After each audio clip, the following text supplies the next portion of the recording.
This is Atco and the little girl. I've been in my game room, my music game room. I've had a lot of different things about the media recording, and I've got a few players around my game room, and I kind of showed the history of last 100 years of recording. But something I wanted to add with my collection was a real Edison cylinder player.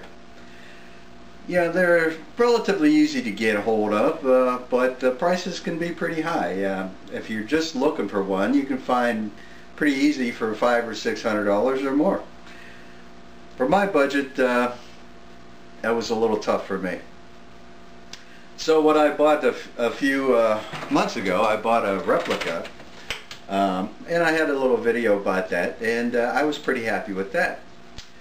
But then about a month ago, I went into the newspaper, and a guy was selling a whole lot of records, and I wanted to take a look at them. So I went down to his house and went down into the basement to look at the records, and back in the corner of his basement, he had a cabinet, this cabinet, in the back of the basement. I said, "What's that?" He said, "Oh, that's an old Edison cylinder player." I said, "Does it work?" He said, "No, I've never been able to get it to work." I said, "Can I take a look at it?" "Sure." So I went in there.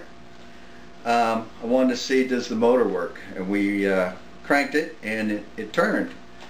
I said, "Would you mind if we put a cylinder in there?" I said, "Sure." I put it in a cylinder, and nothing came out of the reproducer. So I figured, well, okay, the reproducer, worst case is you got to buy a new reproducer, but that's not too bad. And I looked at the cabinet. This is a Model 75, and it's an Amberola player.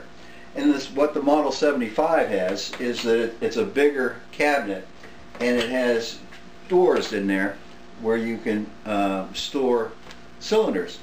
And inside this cabinet, there's 3 shelves there, with each shelf had at least 20-25 cylinders in there. So this thing was full. So I said to him, "Is this something you'd sell?" He said, "Yeah, I'd sell it." I said, "What do you want for it?" He said, $75. So I thought, $75? Jesus, the cylinders themselves are worth the 75 bucks. So I bought it, and I took it home. So I got it home to see what was going on with it, and sure enough, I could see that nothing comes out of the reproducer. So I don't really know too much about this kind of stuff, so I thought, well, let me get on YouTube and see, maybe there's somebody who knows how to rebuild the reproducer. Couldn't really find that particular type of a video, but I did find a channel by the Victrola guy, who is a very, very knowledgeable about the old Edisons and the Victrolas, and he rebuilds these things and he resells them. He's got a little shop, and very interesting. As a matter of fact, I'm wearing one of his t-shirts. His name's Benjamin, and I sent an email to Benjamin and asked him, what do you think I need to do to have this reproducer fixed?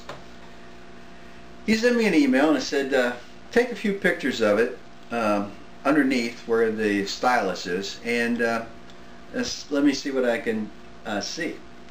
Well, I did, and came back, and he said, what you've got is a very common problem. It's called a linkage, and it's nothing basic except like a cord that connects from the stylus to the diaphragm of the reproducer. Once that cord breaks, of course, you get no sound. It's not that bad. If that's all that's wrong, they have a rebuild kit for the linkage, and will usually change the diaphragm as well for 20-25 bucks. And he sells them as well if he wants to send it to me, and then I can put it together. He said, now also, if you want to just try something, he's had good luck with just replacing the cord using dental floss. If you want to try it, it won't cost you anything, and if it doesn't work, you can still do the kit. Well, I thought, well, let's give it a shot. So I did that, and you know what? It works great. So I'm going to make a little video of that separately, where I took some pictures while I was doing the replacing that cord. I'll do a little video on that. But right now, just a day or two ago, I got everything working again, and I'm really happy. I still need to do a few things with this Amberola. It needs you know, cleaned up and lubricated, and maybe adjust a few little things here and there. But overall, the machine works pretty good. So I think I got a really good deal here. So what I'm going to do is play one of these songs. Let's just pull one out of here. Of course, they're all Blue Amberola. I guess they're all 4 minutes. This one is number 4349. The song's called Anna in Indiana. Sang by Aileen Stanley. So I thought I'd put this one in and let you hear how the reproducer sounds, and see what you think. So let me turn off my little toys I put on top. I have an old candlestick phone there, and a little model of a Model T. Keep my age in that range. Okay, so I'll play this one song and see what you think.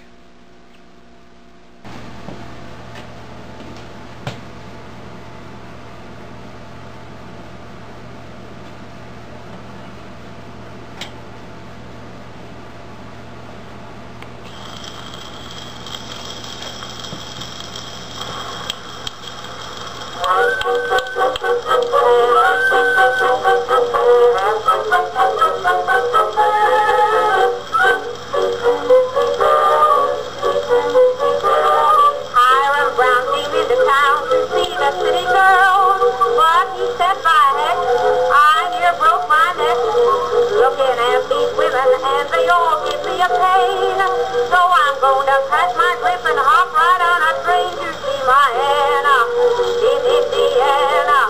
She's just as playful as a baby grand piano. She went to school though, you wouldn't think so, for a dumber girl could never live. She thanks me for each kiss I give Anna in Indiana. We'll have my arms as far around her as they'll go. Town girls want your good behavior. Kiss a rude girl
what do you think?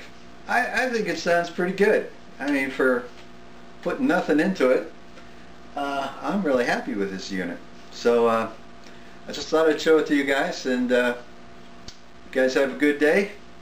This is Atco, signing off.